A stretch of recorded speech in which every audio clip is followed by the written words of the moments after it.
This is indicative of the heart of the Democratic Party, of the people like Joe Biden, of the Kamala Harris. They don't want you happy. Here's a clip of former Vice President Joe Biden.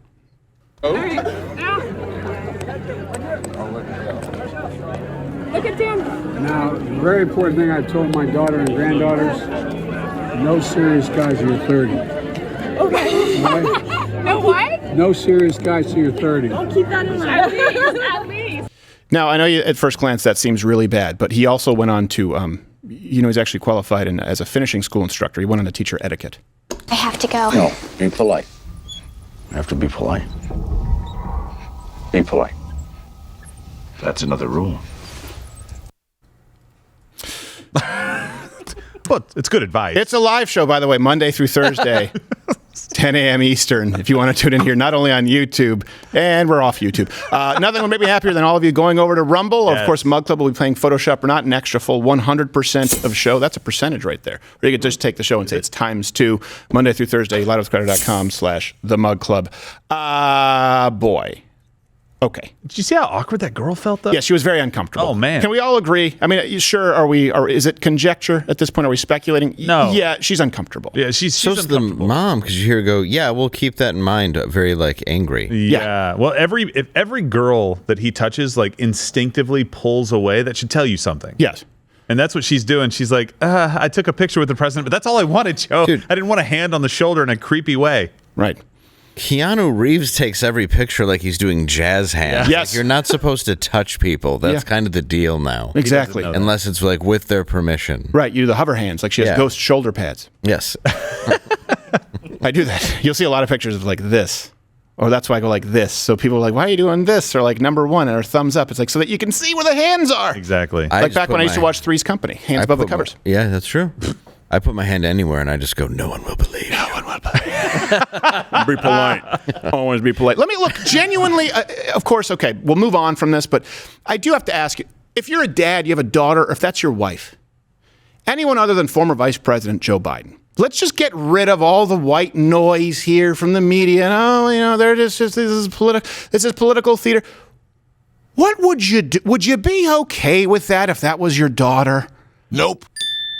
I really want to hear from you. And what if you're a young girl? Would you be comfortable with that?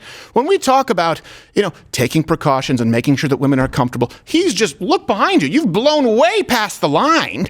I have nieces and a goddaughter and friends with daughters, and that made me uncomfortable. Well, based on his daughter's diary, I think there was.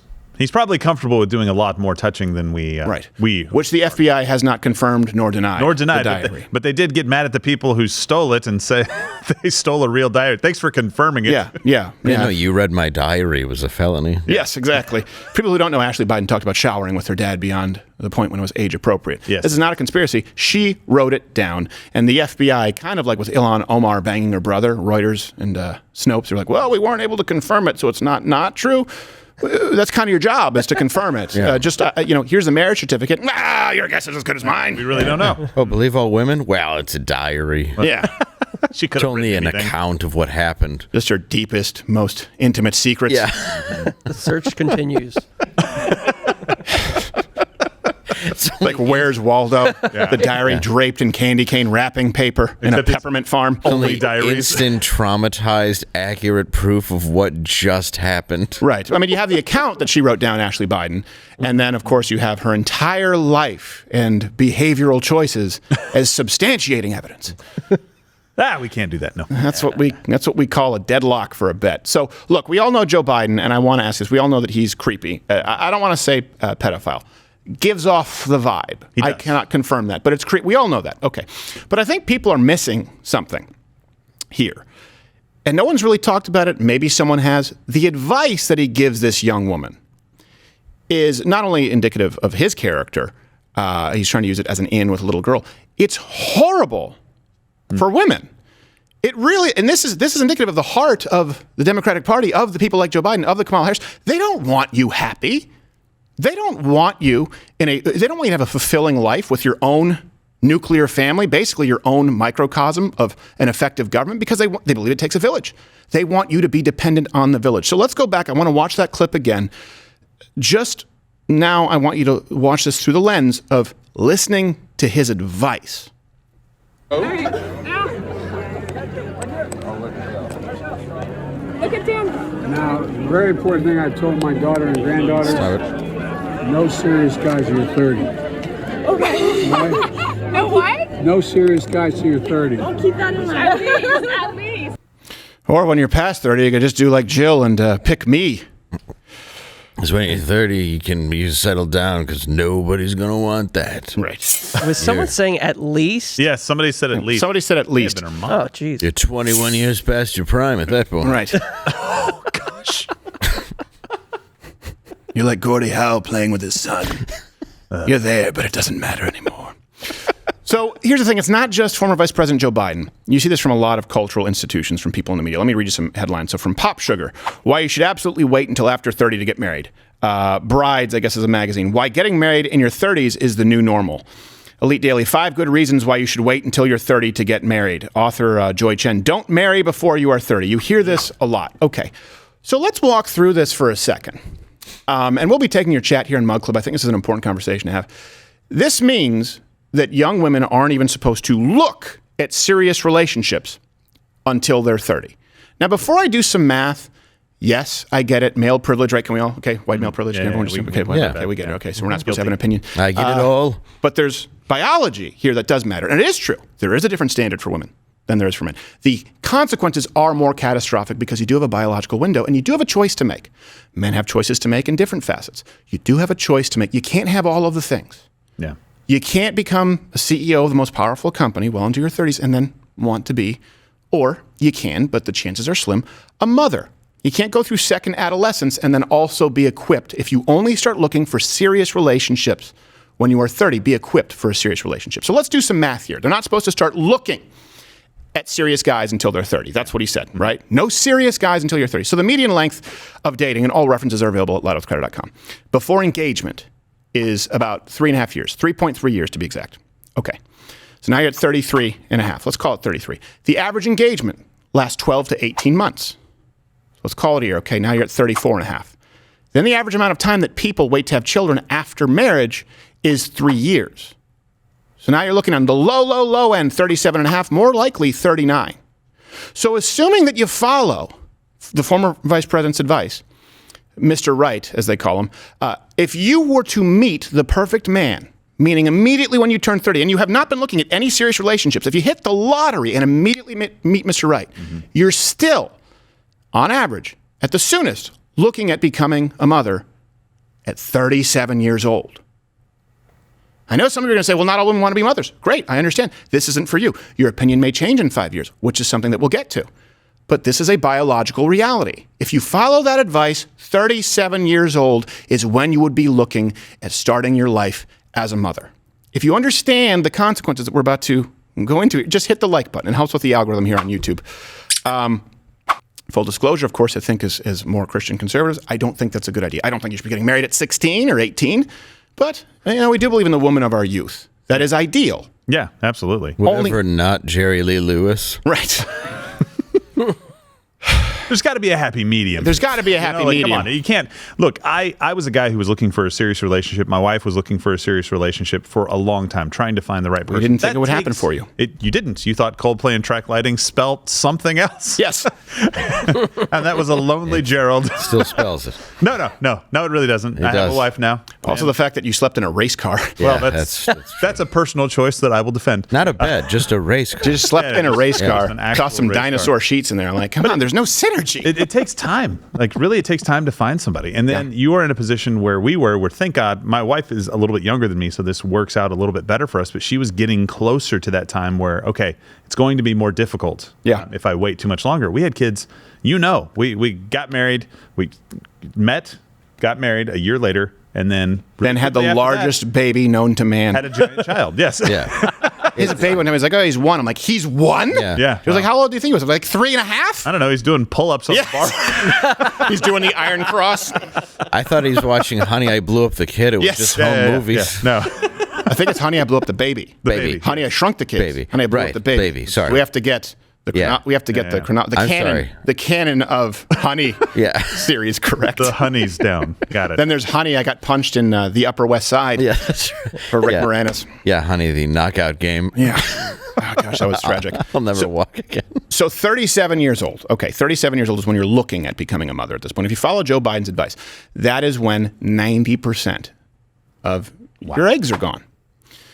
Okay, so here you go. The references are available, and these are. I mean, I could say these are in published medical journals, but it's not like this is something. When people say this is agreed upon in the scientific community, when they say that, meaning like puberty blockers are mostly okay. Well, we haven't tested yet. We haven't tested that yet. It's still a hypothesis. No, this is something that you can very easily measure. So this is something that is agreed upon because it is correct. We can actually test to see the levels of fertility. So here's a quote from it. We estimate that for 95% of women by the age of 30 years, only 12% of their maximum pre-birth NGF population is present, and by the age of 40, only 3% remains. Now, birth complications, of course, go up dramatically. The risk of Down syndrome. 35-year-olds are 4.5 times more likely than 25-year-olds. The risk of stillbirth, right? They're about 1.3 times more likely if you're 35 to 40 years old compared to people who are 19 to 34. There are higher risks of gestational diabetes, preeclampsia, premature birth, right, and requiring a C-section, miscarriages. Now, here's why I bring this up. It's not that you have to be a mother to be happy or to be fulfilled as a woman, but you need to understand that there is an option that becomes a more distant reality the older that you get. And I don't think that we are doing young women a service by hiding that and by not bringing up it's the same thing where we talked about children on puberty blockers. You need to weigh the risks and rewards. Of course, John Oliver skims past. In some instances, it may lead to sterility. Well, hold on a second. That's a pretty serious consequence. If you think that motherhood is something that you want as a part of your life, you absolutely cannot be waiting to look for a serious guy until you're 30. Also, something that can't be statistically observed, I'm willing to bet that the kinds of guys who you would want to be a father at the age of 30 are more difficult to come by. And here's the issue, ultimately. This is all part of the big lie. They want to say the big lie that this wasn't the most fair, free, secure election of all time. The big lie that you can have it all, that women, you need to reshuffle your priorities, namely meaning place a premium on workplace success. It's enslaved women to the workplace and robbed them of some of life's most fulfilling experiences, namely being a wife, namely being a mother. Ask women who are mothers. Not the ones who've had crack babies. They throw off the curve. Well, they've made being a mom an inconvenience. Right. You know what I mean? They've turned it into something that it's like, oh, you don't want to do that. That's going to tie you down and make it's like, do you understand what it means to be a mom or to be a parent, to be a father? This is not an inconvenience. This is a life mission for people. You will never do anything. I don't care what company you run. You will never do anything more fulfilling than being a parent. Ever in your life. There is nothing on the planet that can do that for you. Oh, Nana, who hasn't climbed Kilimanjaro. Or Everest. Yeah. Right. Whatever. But I'm serious. Like, you can have experiences that are fantastic. You can do things that leave an impact on civilization for a very long time with inventing new technologies or maybe, figuring out world peace. I don't know. But you will never do anything like sowing into the next generation as a parent. And people oftentimes don't find this out until it's way too late. And you know why? Because they try and shut down people like us because, you're a white male. As though we're saying this is the only way for you to be happy. As though we're saying that all women have to be mothers. No. But you need to have a realistic assessment of your options. And there has been a systematic corrosion of that from the left. Not only through feminism and free love, right? And the idea that you can empower women by turning them into more sexually predatorial creatures like men. That one kind of backfired. The whole free the nipple. Boy, that's the greatest reverse psychology that's ever been pulled on behalf of men. We're going to screw you. We're going to show it. Like, oh, no, please don't. Let me get my camera. So that, and then of course the pushing of abortion, which by the way can also increase the likelihood of birth complications. This idea that we liberate women by trying to create them in the image of men. Women don't often, there are exceptions, just to be clear, want the same things that men want. Statistically, women have more regrets if they don't have children. And by the way, there's a lot of data out there. What we've been doing since the 1960s isn't working. Women and girls in the Western world are more unhappy than they've ever been over the last 35 years. There are a bunch of statistics, but some antidepressant use, that's up 65% from 1999 to 2014. Women are twice as likely to use them as men. I know you can argue that maybe because men don't get help. Okay, but again, we're talking about comparing women to then and now. Suicidality in girls has increased 12% annually from 2007 to 2014. And then you see on the flip side of that, because of divorce laws, again, a lot of that has been pushed by the left, because of this idea that marriage is something that really isn't a binding contract, men are checking out of the marriage pool. Close to 40%.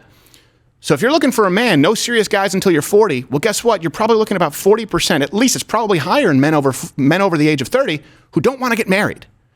And now you're scrambling. You're racing against the clock.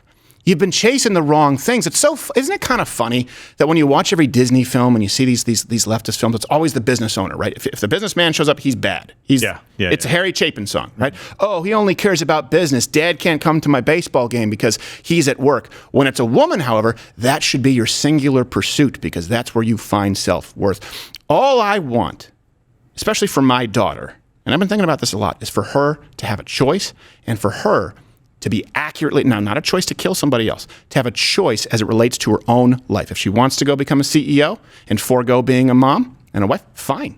That's her choice. But I want her to understand the consequences. Right. And there's been one side that has been cloaking the consequences because they have a financially vested interest in you being enslaved to the workforce or ultimately being beholden to the government. And that comes to the form of student loans. There's a litany of examples that we could list for you. It's really concerning.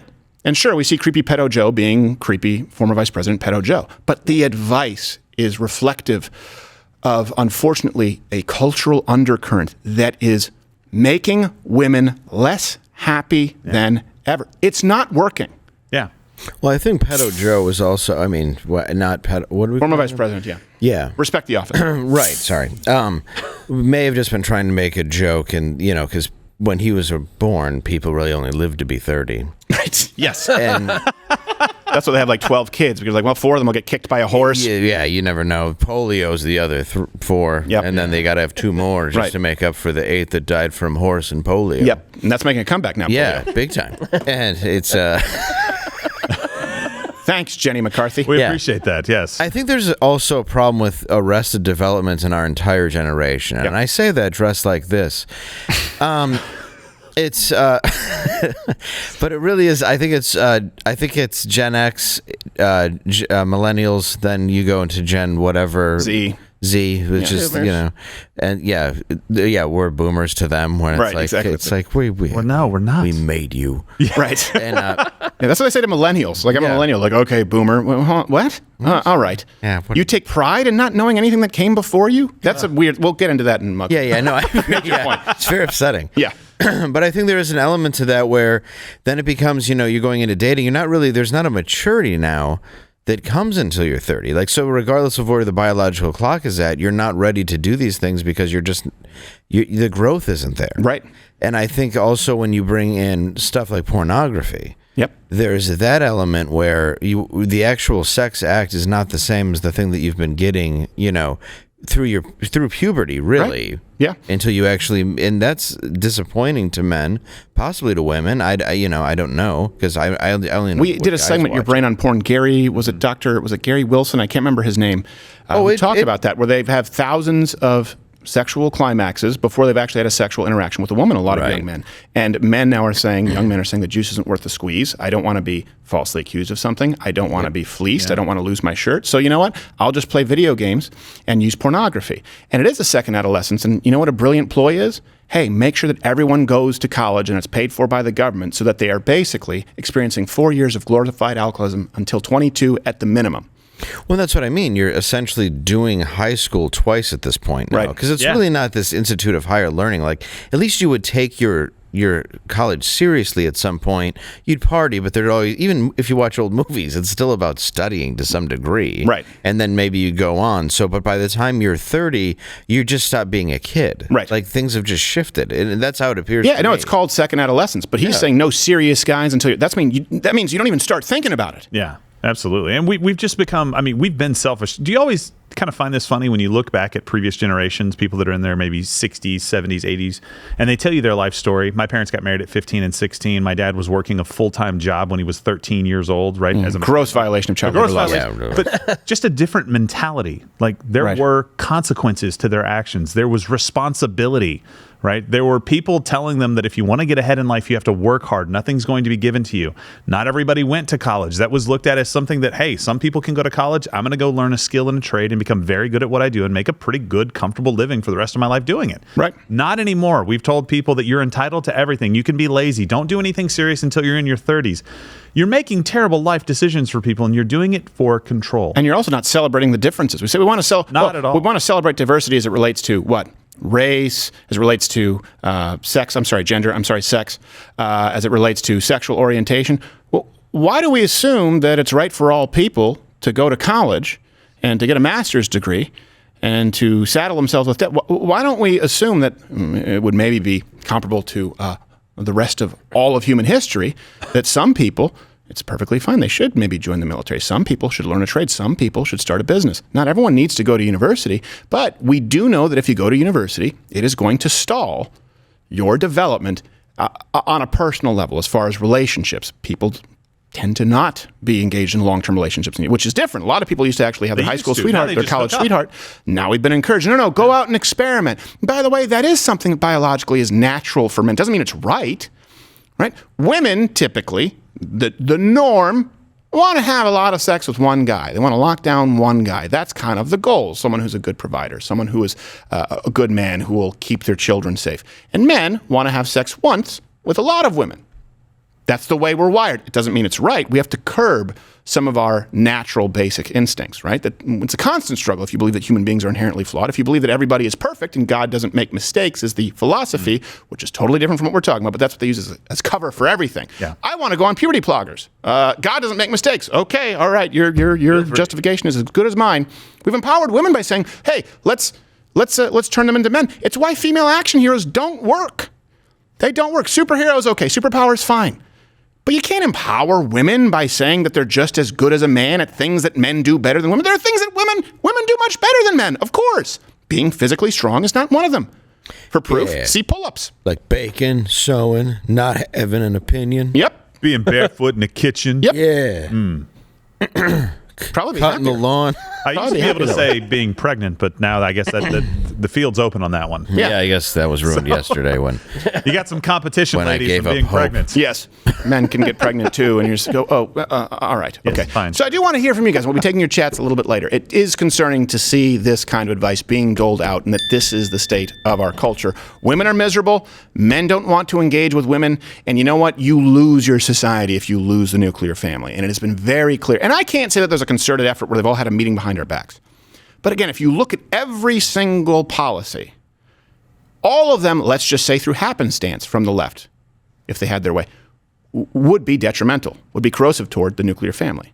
Talking about abortion, talking about divorce laws, talking about student loan forgiveness, no matter what the degree is and no matter how long you attend university. Talking about the advice of don't get married until you're in your 30s. Talking about placing a priority on the professional workspace as opposed to your personal workspace. If you look at all of the policies coming from the left, maybe it's an accident, every single one seems to butt up against the idea of a nuclear family. And this is important because with this country, a lot of people don't understand this. And this is, I talked about this with Dave Ruin when we were talking about marriage laws a long time ago. I know you'll say racist white guys, okay, whatever. The founding fathers, I think they got some things right, most things right. But they understood that for us to have a limited government society, before federal government, before state government, before municipal government, you had to have self-governance. And that's why they believed that the nuclear family was the central building block to a free society. And that's why we had marriage laws that encouraged it, because they believed that that was what was best for people, for families, for communities. And now we've said, no, we were maybe wrong about that. Well, what data do you have that says you were wrong about that?